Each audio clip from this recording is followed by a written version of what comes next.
things can't always be the way they're always going to be. They can't always be the same. They can't always go unchanged. Sometimes you got to step out, do things new, do things different, take a chance. When it comes to your health, can you afford to wait? Let's do things differently. Let's talk about that next with Dr. Chad Burton.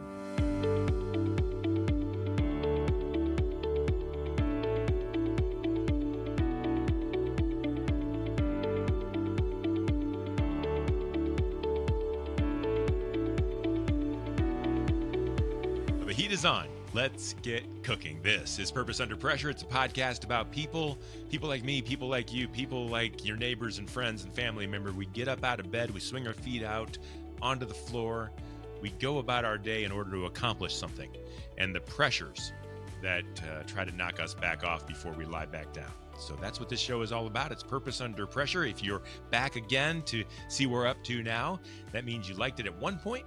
Do me a favor, would you? Would you like this show or subscribe or follow? It helps other people to know that the show is worth watching, worth listening to, worth checking out. And that's why we do this. We want to impact lives and at least let other people know that the pressure isn't just on them and that we all deal with it and we all are holding our feet to the ground and trying to overcome. So thank you very much for liking this program. I do appreciate it. Purpose Under Pressure is brought to you this season and every season so far as we enter into season 6 by Sandler by the Ruby Group, serving sales professionals nationwide from their Akron and Columbus, Ohio locations. They're also in Jacksonville, Florida. If you own a business, if you are responsible for revenue for a business, if you're thinking about changing businesses, revenue matters. How you come across to your clients matter. How you represent yourself matters. All those things are on purpose, and that's what Sandler by the Ruby Group is helping you to do better within. So if you will give them a call, give them a fill out their form on their website. They're at rubygroup.sandler.com. You'll be glad you did, whether you hire them for anything or not. If you just talk to them on the phone, your day will be better. And that's what this is all about. So that is Sandler by the Ruby Group. I hope you will look into them. So I'm excited to talk today about something that I have a lot of opinions about, but I have absolutely zero knowledge about, which is our healthcare in this country. And it's nuts. It's crazy. It's expensive. I don't know whether it's good or bad. I do know that I need it. I do know that we need it, but I don't know what to do about it. And so our guest today is Dr. Chad Burton. Chad's an emergency physician who is transferring out of that and building a company called Mavin Growth. Excuse me. Mavin Growth is a business to consumer consultant for exercise, nutrition, and performance. You think that's a personal trainer? No, we're talking about making your life better so that you can live longer, so that you don't need the healthcare and the healthcare procedures and the healthcare insurances that people are trying to push on you. It's also a business to business healthcare consulting firm, which is helping businesses understand healthcare and their folks and their employees and what they're signing up for, maybe whether they even should. It's a comprehensive topic. We're going to get to it now. Welcome to the show, Dr. Chad Burton. Hey, Brian, thank you so much for having me. I'm thrilled to be here, my friend. Well, I'm glad I finally stopped talking and got to it because I want everybody to know how nuts I think the world is. And yet here you are waiting to explain to us why that is the case. So thanks for your patience. Absolutely. I'm right there with you. Nuts is the paradigm for me. I came from the same opinion, but I'm eager to dive in. Yeah, and so let's talk about that. I'm interested in why you do what you do, what got you started, what is your purpose in life, and what you're trying to accomplish. And then we're going to talk about the things that are nuts and Okay. and what you're going to do to fix those things. Great. So, for me, emergency medicine was kind of the starting point. And I thought when you back up, when you come through medicine as a medical student and you're trying to pick out what you want to do, I think there are certain personality types or certain appeals that each little niche tends to draw. And for me, emergency medicine spoke to me because of the chaos, the excitement, the stories. When you work, especially for me as a nocturnist, I worked night shift for a long time. If you work nights in the emergency room, you see a slice of humanity. You see everybody from the upper class to the lower class, the full spectrum socioeconomic wise. Everyone passes through the emergency room at some point in their life. Sure. And so it was this really incredible sort of pulse for me on what was going on in the world around me. And that let me have interesting conversations. It let me hear interesting stories. It let me provide, adrenaline inducing care. It let me do a lot of really, really special things in the world of medicine. And so it was an attractive place for me as sort of a jack of all trades, master of none, and an opportunity to really just sort of take a look around and take in what is going on in society and how that falls back on the healthcare system. So that Hmm. was my appeal. Hmm. And did you want to be an emergency physician, or you wanted to be a physician and ended up in the emergency department? No, the emergency physician was the spot for me. I thought about That's a where you few wanted other to be because things. of that adrenaline and that Yeah, change and exactly. all those new things that are happening. Yeah. Right. You never know what's coming through the doors. And a lot of times you have this, I kind of call it decision making under uncertainty. And what I mean by that, a lot of professions have it. It's not necessarily exclusive to the emergency room, but it's really particular in the emergency room because the decisions we make as providers carry such weight ultimately. And so, decisions under uncertainty for me is having someone come in completely undifferentiated. You have maybe a chief complaint, maybe there was a car wreck or something along those lines. And you now have the clock ticking to figure out what's going on. So there's a triage process. There's a process of figuring out your high priority organ systems, the things that you can't miss. And as more information becomes available as you get into the nitty gritty and the story of what happened with that patient, you have the opportunity to adjust that decision making process and accommodate that new information. Hmm. And so I think that's a really useful paradigm for life because how often do we know the full story of what we're getting into right at the start? Very rarely has been my experience. I don't know about yours. But I thought it was a really, really powerful sort of parallel for that. And it was something that appealed to me very, very deeply from the get go. So absolutely, emergency medicine was where I wanted to go. And so when you're there, give us a little bit of insight if you can before we get into some of the pressure. The emergency room, sometimes we don't have a choice. We wake up there. Right. Something happened and how did I get here, and you're just there. Sometimes we have a choice. And Uh-huh. you mentioned you see all different types of, what do I need to know as a user? What do I need to know as a human being I, about what's actually happening in that emergency room? I think a few things. One is definition of emergency. We have shifted it from a sort of social standard to a perception of emergency. And maybe there was never really a concrete social standard, but I think if you ask someone what is an emergency and you gave them a few options, we might have, a few non-negotiables, a car wreck, a fall with broken bones, and obviously displaced, shoulder or extremity, COPD exacerbation, respiratory failure. These things are things that I think you ask pretty much anyone walking down the street and they'd say, that's definitely emergency. Hmm.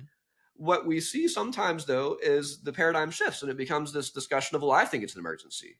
I have the sniffles and my belly hurts, and I called my primary care doctor 3 times in the same day, and they couldn't get me an appointment They're until next busy. week. Yeah. And so here I am at the emergency room. And that's not to say that's everybody, but that is certainly a slice of the population that comes through with maybe an emergency to them that is not necessarily an emergency from what I'm trained as an emergency standpoint.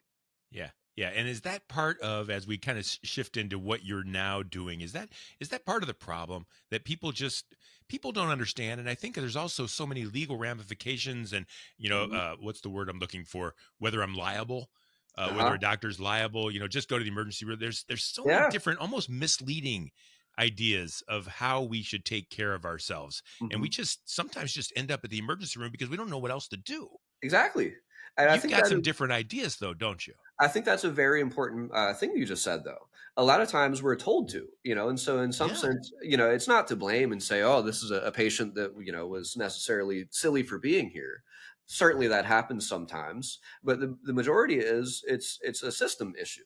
It's someone saying, hey, you said just enough scary things to me on the phone with my nurse. And of course, in our systems, that means go to the ER. If you call your primary care doctor and they say and tell them you have chest pain, and you're an adult, you're in your 40s, 50s, or 60s, they're going to say go to the emergency room. Mhm. And that just is what it is. But I think there's also a paradigm sometimes right now as healthcare has gotten more complicated. There's also needing to be an understanding, and really that's kind of where the wheels started turning on my end. Yeah. There needs to be an understanding of what healthcare can do for you. Where in the system do you as a patient need to go to actually get the care that you need? Instead of take the legal ramification or pass the legal buck and say, hey, primary care doctor sent me to the ER. Okay, me as the ER doctor, I've done a medical screening evaluation, determined there's no emergency. Not saying there's not something that needs further evaluation, but you have Right. no life threatening condition, no emergent thing I can stabilize. So I kick you back to your primary care doctor, feeling like I didn't do anything for you as the patient. or the belly pain person who's come in and they have chronic abdominal pain. It keeps them up at night. They have difficulty eating. They have difficulty sleeping. They've seen their primary care doctor. They've been to the ER. They've had a GI referral, and they're going round and around and around with no one being able to really sort of quote unquote figure out what the issue is. Yeah. And I think that happens very commonly right now. And that's what leads, I think that's kind of what is leading you to try to help inform people and make better decisions. Yes. Tell me a little bit about what is driving the idea of building Maven Growth and how you feel like you're going to be able to impact and maybe make life better for others. Sure. A lot of the things that started with Maven Growth initially comes back to a story from COVID. And it's really the story of COVID for me as a healthcare provider.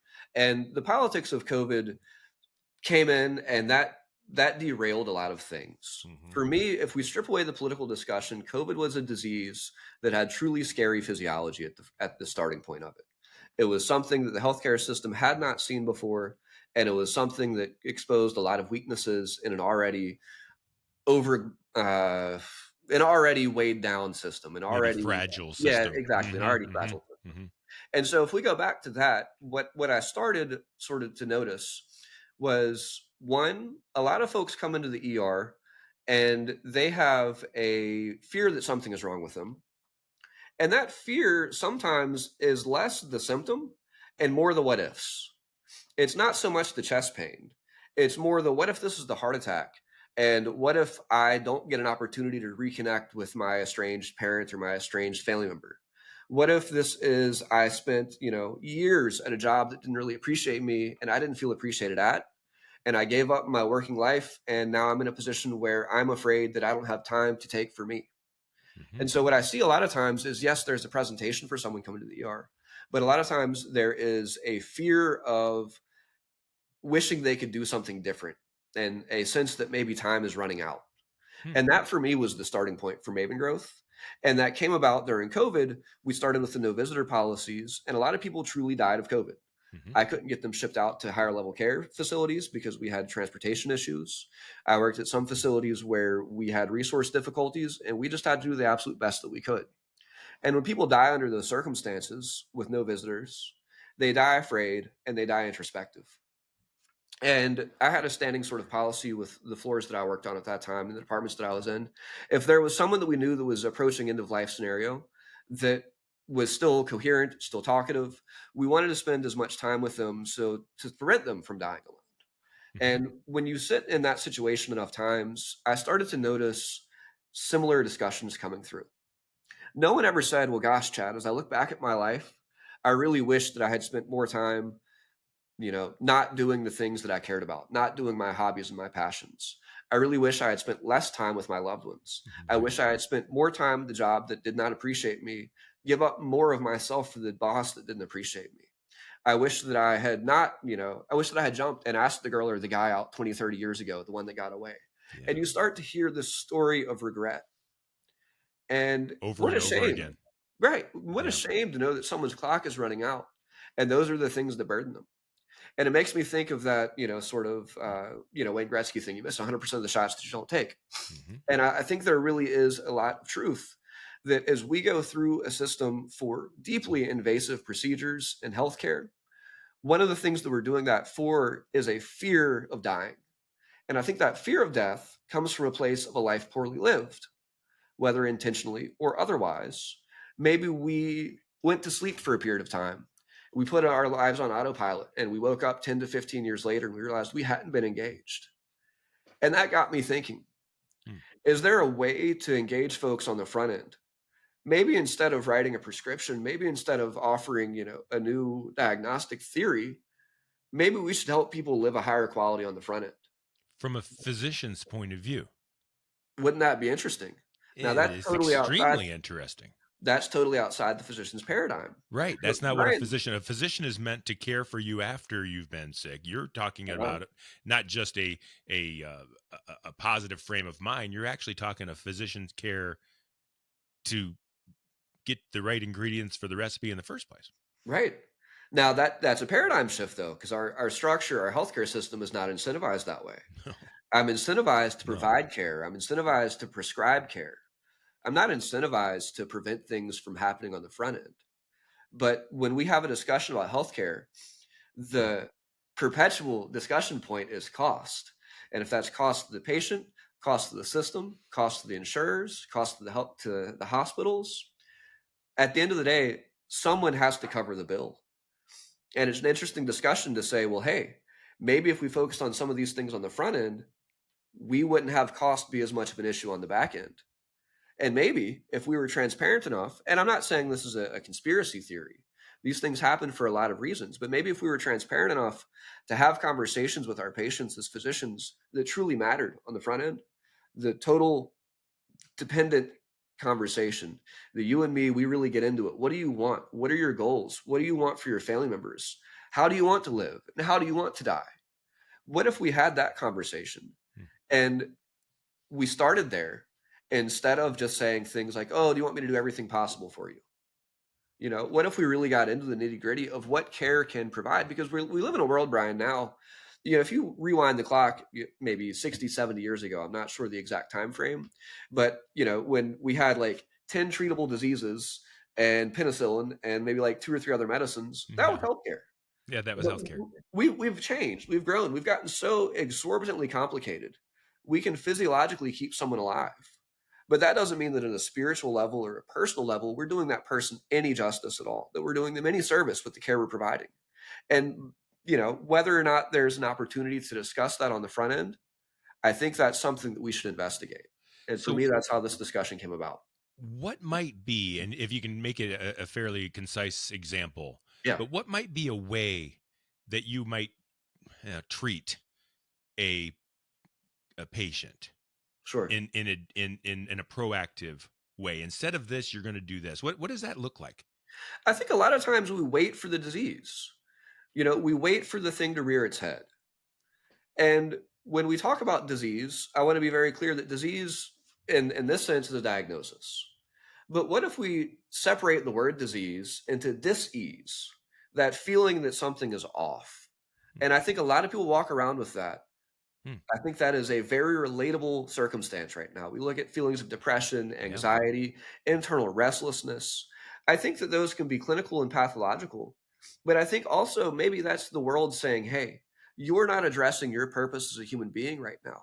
And whether that's intentionally that you're not, or whether it's just you're not paying attention and you're not, these symptoms are things that I think were given to us as humans to say, hey, I need to be clear about what I want, what my path in life is, what my purpose in life is. And I think that a physician could be useful in having that discussion. Hmm.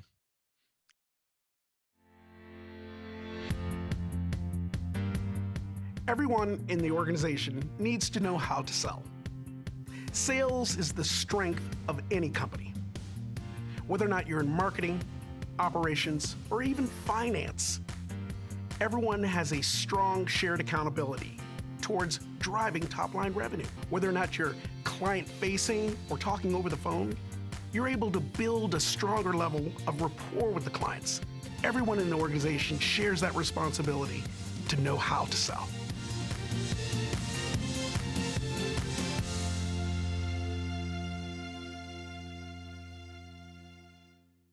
Interesting. And now, and this might be part of the pressure, but you're bucking a big train here. Oh, yeah. I'm here to cause the ruckus, my friend. Well, talk to me about that, because and maybe there's other things that are happening that are causing issues, but I'm interested in the pushback here. Yeah.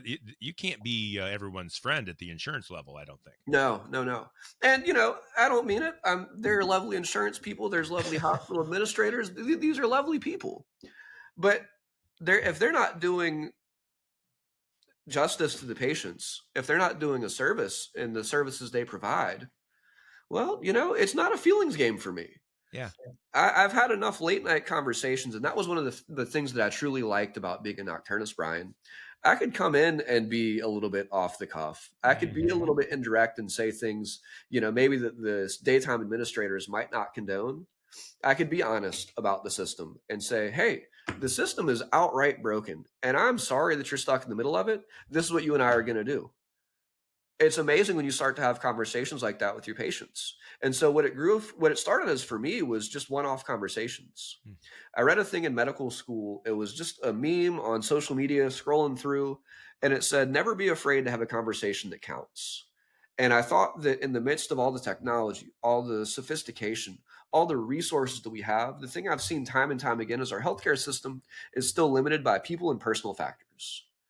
We cannot get away from difficult conversations, from meaningful conversations.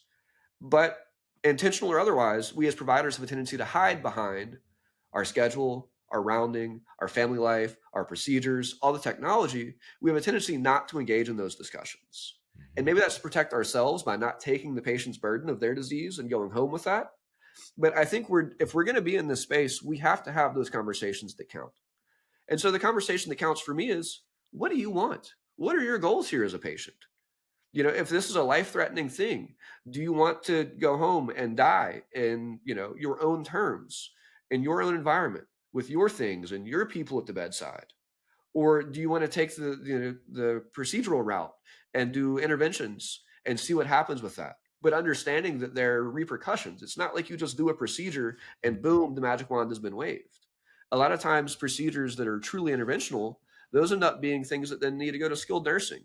We need to have dietary issues, like total parenteral nutrition. We need to have PICC lines. We need to have catheters. We need to have tubes and drains and holes and orifices. And if we explain those things on the front end, I have a sneaking suspicion some people might say, whoa, I don't know if I want that. You mentioned the idea of the businesses that you're helping as well. Uh-huh. Are they so I can see a person saying, yeah. That's what I want. I don't want the what you just said, the tube and the orifice. I don't want that. I want this other thing instead. Uh-huh. Are the businesses pushing back, or are they also seeing this as an opportunity to help their people live better lives? How does that work from a business to business point of view? I think that's a little bit TBD to be determined. But what I have noticed is businesses are profoundly interested in trying to understand the landscape as well. It's gotten so complicated that most people outside of the subspecialty, outside of the practice of medicine, a lot of people don't understand really what's going on in the healthcare system. And I'll have routine conversations just in my day-to-day life of, hey, I went to the emergency room with my kid and this is how it happened. And why did it happen that way? And to me on the inside, there's a very clear reason that the person had an experience that way. Or, hey, my mother-in-law got admitted in the hospital. They said it was this issue. And the next day they discharged her. And I don't really feel like they did anything. We start to sort of see these stories there. And I think explaining that to folks and helping businesses understand that is a starting point. And where I hope that goes is the idea that maybe we start to have a change in that perception, a better understanding of what the healthcare system can and can't do. And that maybe that has a cost benefit that businesses start to be intrigued in. So, Dr. Burton, you are full of purpose here, and it's oozing out of you. I'm interested, though, in the pressure a little bit deeper here. Are you afraid? Are you scared? Are you worried at all? Are you on the frontier first? Is there other people doing this, or do you have a model? And are you concerned about leaving an industry where you're able to actually impact, at least in some way, and coming into this new thing that all the forces are going to be pushing against you? How does that feel to you? Does that worry you? Yeah, it did initially a little bit. Yeah. And there was some growing pains where you have to get to the point, the tipping point. And I think from that standpoint, for me personally, it was this unknown of, would this work? I'm not sure it would. I'm not quite ready to jump off and, take the ledge and say, hey, this is what I'm doing, and so be it. But little by little, late night conversation. And what I started to notice was, if nothing else, I had patients that were agreeing with the way that I was addressing my philosophy for healthcare. And if I'm going to have taken the oath as a physician to first do no harm, then I think that I should be interested in the thoughts and feelings of the patients as I discuss that with them. And so getting a vote of confidence that, hey, you're a little bit different, but I like what you're saying. And I'd be interested if you were my primary care doctor and I'm not a primary care doctor. Right. You have that conversation enough times and it says, well, hey, maybe there's something here. And, I came from a household, for better or for worse, that I was deeply encouraged to find my internal passion, my internal sort of purpose first. And if that is found, then so be it. I'll jump off on the rest of it. What happens, the cards can fall how they fall. Let it come as it comes. And you just said something. Actually, by the way, Chad, that's exactly what this show is all about. It's about, I'm going to stand for this no matter what. Yeah. And I'm not backing down. I'm not going to take a shortcut. I'm not going to quit. Right. This is what I'm here for, and this is what's going to happen. And I applaud you for that. As you move forward, what are the pressures that you think you're going to still have to overcome? What are the things you're concerned about? What keeps you up at night here as you're trying to make this impact in people in a way that they don't even know exists? Right. First and foremost, it's quality of service. I want to make sure that the clients that I bring in right now, I'm giving them absolutely the full 100% that I'm able to address their needs, to understand their needs, and to build them the best package for what they're looking for. Secondarily is scale. At some point, I'm going to break that system because it's going to scale bigger than I myself can handle, and it's going to scale bigger than my very small team right now can handle. And so we're going to build up. And then at some point, there'll be external pressures. We'll have people from the industry standpoint. They're going to say, hey, y'all are causing a ruckus, so we're not sure we like it. And we're going to address those pressures. And I think that at some point, though, there's the thing I've been kind of thinking about lately. We talk a lot about post-traumatic stress and how that is a deeply debilitating thing for our veterans, for people that have been through traumatic life experiences. And that's true. I see that. I see a lot of that. But what if we were to talk about post-traumatic growth?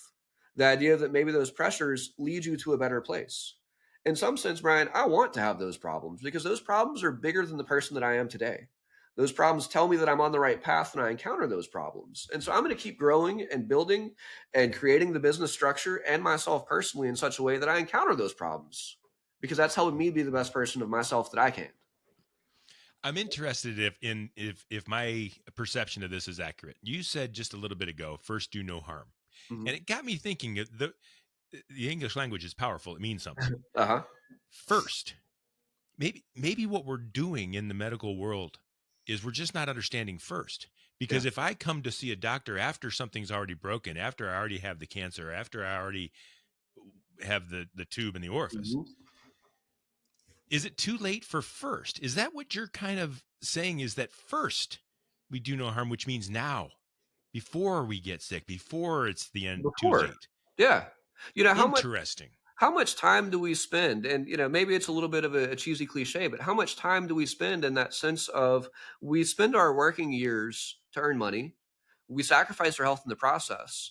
And then I see a very common story where folks nearing retirement are now spending their hard-earned money in an attempt to regain that health. Oh. What sense does that make? And is there not a way that we could potentially prioritize that on the front end and say, hey, let's build let's be the best employees. Let's build the best companies. Let's be the best people we can, but let's do right by ourselves first. Let's live. Let's live. So if someone, and I'm going to give you a chance to let people know how to reach out to you, but if someone's listening right now going, I think I get it because it's a new concept. What things might they be thinking to themselves where you might say, if you're thinking this, if you're concerned about this, if you're wondering about this, you might want to give me a call. Yeah. What might that be? For me, I think it's the people that have had a recent experience. And that's a broad topic. So what I mean by that, it's the person who in middle age has noticed that, all of a sudden they've got some sort of nagging discomfort somewhere. Maybe it's a little bit of chest pressure they've never had and it's keeping them up a little bit at night. Maybe it's a trip to the ER recently. You had a thing that was bothering you, but you got a clean bill of health, meaning there wasn't an immediately identifiable emergency, but something's still not quite right. Maybe it's in the sense of you went to see your parents recently, and by golly, the last year or so since you've seen them, they sure have aged. Yeah. It's these little sneaking cues that life is passing us by, and maybe we're not as present as we should be. Those are the things that I want people to take notice of and give me a call about. And how would they do that, and what should they expect when they do? So you can find me first off on Instagram at @TheChadBurton. You can find me at mavingrowth.com. That website's under construction right now. We had a little takedown with a second version of it coming up shortly, so that'll be back online shortly. But I would be interested in a discussion point on that. I'm not right for everybody, but there is certainly a large group of people that I think I do provide services and could provide a benefit to work with. And that is not necessarily geographically restricted. I can work remotely, and we can build packages to help people be their best versions of self. Tremendous. And so if someone is listening and they're thinking about it, they can go to mavingrowth.com when it's up. Do you have an idea how long it'll be? Probably the end of the week we'll have a second. Oh, yeah. So this isn't going to air. It's probably up by now. It might be up. Go ahead, folks, and click on mavingrowth.com. You see the link there on the screen, or reach out to you through Instagram. And, I hope that people do. I think it's funny. It's almost like AI. Someday, 30 years from now, we're going to look back on AI and go, how did we ever live without this? Or, man, remember when it was like that, or whatever Right. it might be. Just same as with iPhones or computers. We didn't always have them, and yet we went through life, and now we couldn't How do we imagine do living without? without it. Right. Imagine in this situation that we're looking back 20 years, 15 years, 5 years from now going, holy cow, we used to do medicine that way. Now we're Imagine. doing it this way. Right. Amazing that would be. And that might be the forefront and the frontier that you're on. And I encourage people to get on there with you because, like you said, you can't get our time back. We sure can't. We sure can't. And what an opportunity to take charge of that on the front end. And to that point, Brian, I found a quote recently to the idea that maybe just maybe we're overdue for this in this profession. This was from Thomas Edison in 1903. I've got it right up here on the desktop real quick. The doctor of the future will give no medicine, but will interest his patients in the care of the human frame, diet, and in the cause and prevention of disease. He said that in 1903. 1903, my friend. We Someone are needs to find that overdue. quote again. We are Yeah. overdue. Absolutely. And isn't it funny how we go in waves? Yeah, right. And here we are again. God bless you, Dr. Chad Burton, for all the things you've done. I'll never forget the image that I had in my head while I was talking to you about you staying up at night with folks during COVID, and helping them to pass without being alone. I thank you for that. That was truly a meaningful part of my life. That was not necessarily a part I'd like to do again, No. but I have learned more from those experiences than I could ever possibly recount. And I would be doing a disservice to those people that told me their stories if I didn't take this stand and try to build this vision that I have. Folks, that's Dr. Chad Burton. Dr. Burton, thank you for being our guest on Purpose Under Pressure. Hey, thank you so much, Brian. It's been a pleasure. You know, sometimes, folks, you have to take a shot and take a chance and make a difference and do something differently. And the next time someone just says, here, fill out this form and come on back, question it just a little bit. I've got the doctor's friends. I've got insurance friends. I've got everybody and everyone wants to do the right thing. But don't say no to something before you know. Give that a try. That is mavingrowth.com and Dr. Chad Burton, our guest on Purpose Under Pressure. It's brought to you by Sandler by the Ruby Group. Sellers are under pressure to perform. Sandler helps you to succeed on purpose. You'll find all past episodes of Purpose Under Pressure at brianmediastrategies.com/podcast and wherever you stream your favorite shows. We do this every week, and we will see you next time on Purpose.